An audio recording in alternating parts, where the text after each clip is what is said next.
الراجل فجأة اكتشف إن درج بنته عليه قفل. بدافع الفضول فتح القفل بدبوس ورق، لقى علبة سجائر وصورة لبنته مع شاب.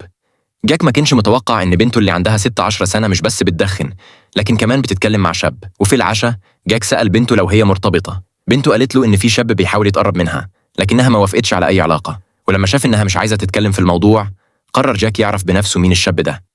تاني يوم جاك راح المدرسة، قال إن شنطة بنته ضاعت وعايز يراجع كاميرات المراقبة. عامل الأمن ما شكش فيه. جاك لاحظ إن بنته بتركب عربية فخمة بعد المدرسة كل يوم. كتب رقم العربية واتصل بالمرور وقال إنه خبط العربية بالغلط ومش عارف يوصل لصاحبها. عرف إن العربية موجودة في مغسلة، راح بسرعة هناك، لكنه اكتشف إن الشاب مجرد عامل في مغسلة عربيات، والعربية الفخمة دي كان واخدها بإذن مؤقت من زبون.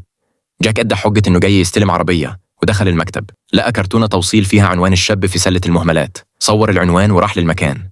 خبط على الباب كذا مرة ومحدش رد، ففتح الباب بكارت. دخل ولقى صور شخصية لبنته مع الشاب على الكمبيوتر. كمان لقى هدوم خاصة ببنته تحت المخدة. جاك اتضايق جدا، لكن علشان محدش يحس بحاجة رجع كل حاجة مكانها. بعد كده ركب كاميرا مراقبة في السقف، لكنه ما كانش متوقع إنه هيشوف حاجة صادمة في التسجيلات.